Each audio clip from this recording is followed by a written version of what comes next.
What's happening, Panda Nation? Peter from Panda here. You ready to watch some TV?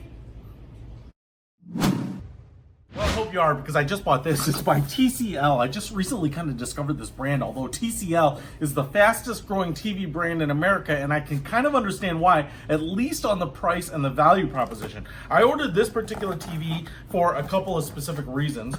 First, let me start with that. This is actually a 2017 model, and it's 32-inch, which is why the box isn't that big or heavy.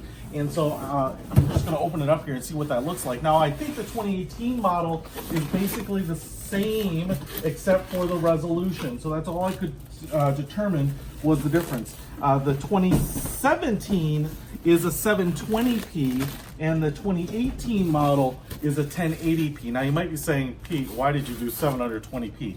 Well, this is a TV that I wanted to put in my home office, and it's a TV that probably wouldn't be used very often, and just something that I like kind of relaxing to watch my own shows, especially maybe when other people are watching something other than The Real Housewives. So I can kind of go in and watch that, or Shaw's of Sunset, something, you know, something that I enjoy while everyone else is watching The Grand Tour or Monster Garage. Okay, so that being said, it's not going to be a frequently used TV, but on top of that, the other thing that was really interesting to me is that it has kind of smart TV functions, and specifically a built-in Roku. Now, I have always bought the Roku sticks for TVs, and I've never had a TV that had that software built in. I've kind of heard mixed things about those, to be honest. Sometimes people say they're not really great, but the fact is, if you get a TV like this with built-in services, you don't have a second stick, a streaming stick sticking out,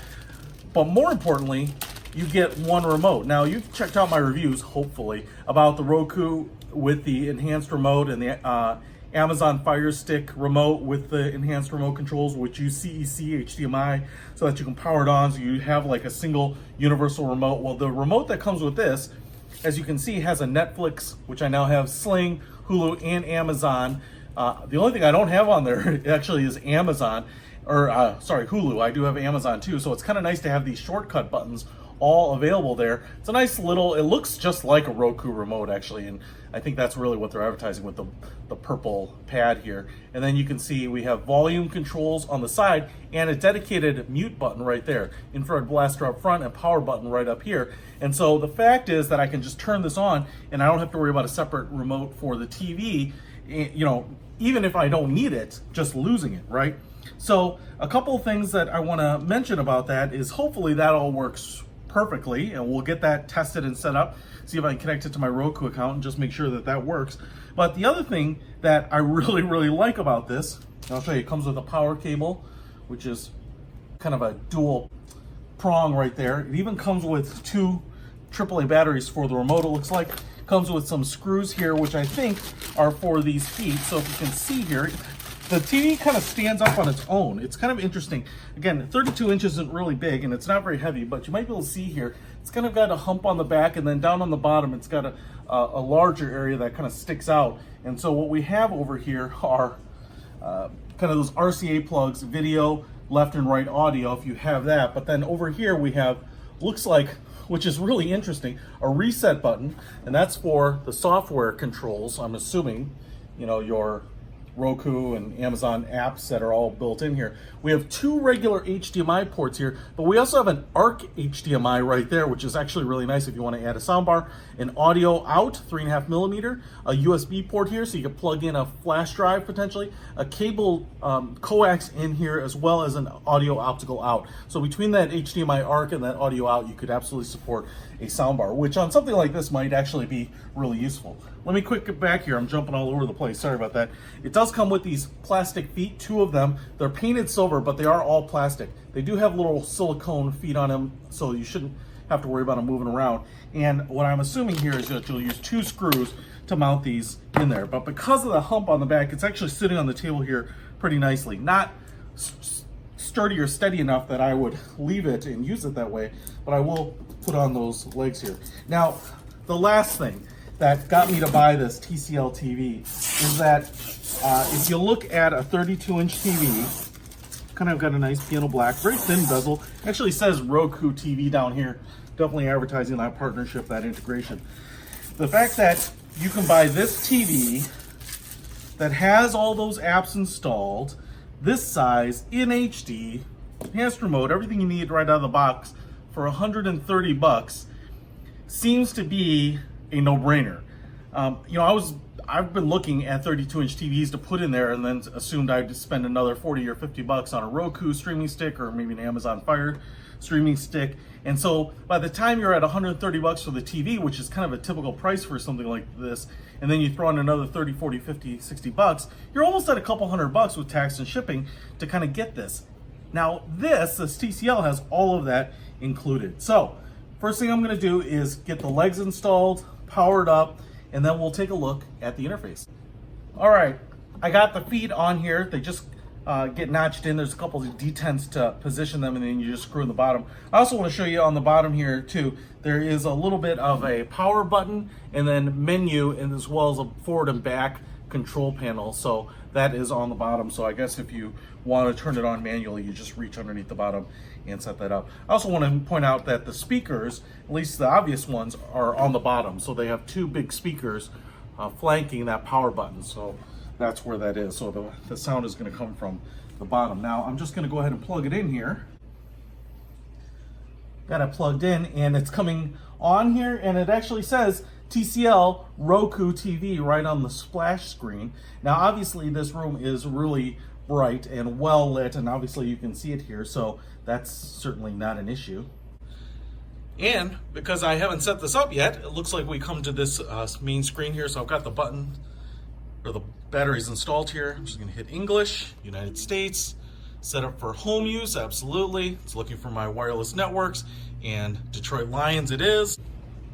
Is trying to connect to my wireless network now. Right now, the whole setup process looks exactly like standard Roku operating system. So right now, I think actually one of the advantages of partnering is it makes it more attractive to consumers like me that has the software built in, the feature built in. But on top of that, it's probably a little easier for TCL to say, hey, we'll kind of run on your software as our TV operating system. So I actually think it's pretty genius. So went through the setup and all of that on the app, and as well as doing it online to activate it, and it kind of went through the whole process, and it takes a little while to kind of get through all of that. It actually has a tutorial that kind of explains the TV to you too, which I don't think you're going to need if you've ever used a TV. Now I don't have anything hooked up to this. The only thing that this is connected to is the Wi-Fi. Don't have an antenna, don't have any other inputs used on here, but as you can see, what I've done here is gone ahead and added the applications that I would normally use, let's say Sling, and seems to work great.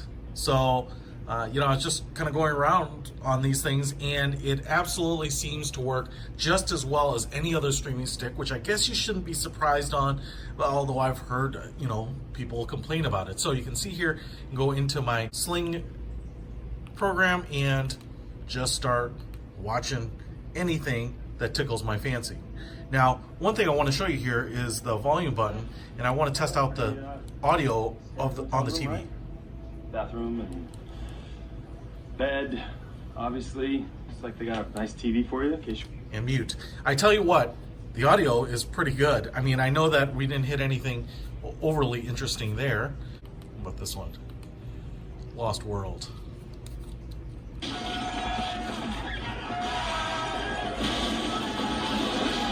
we crank it up.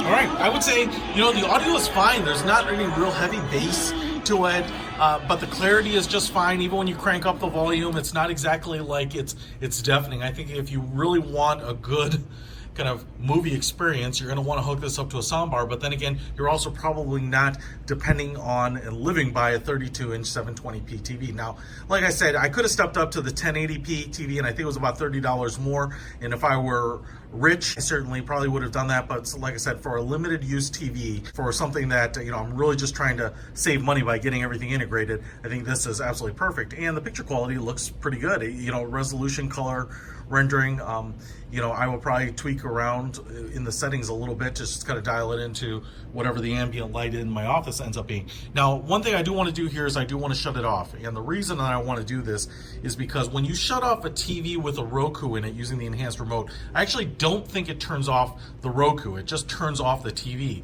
And so when you turn on the TV, as soon as the TV powers up, the Roku, since it's already on and since it wasn't really turned off, produces the input and produces the screen. So as you might have seen there, it also looks like it just goes right to the menu instantly. It's not showing you that TCL screen and then booting up the Roku like it's dead or completely shut down. So that's pretty awesome too. I'm really impressed with that. The integration is really, really nice. So if you want to pick up a TV with all of that included, I would highly recommend this one.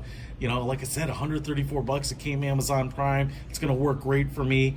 And, you know, whether you need just a small TV, but I can also see if you're trying to like put TVs in your guest rooms, you know, TVs that are going to be occasional use, they need to have a small footprint, have everything integrated so you don't have to buy additional hardware. That would be perfect. Maybe a TV on your mantle, like I said, a TV for my office, your vacation home. You know, maybe you just have a efficiency apartment or a studio, and this is what you need. So I dig it. I am super pumped about it. I'm glad I discovered TCL. A lot of bang for the buck. A nice overall package. I'll put a link to it in the description. Peter Von Panda, out.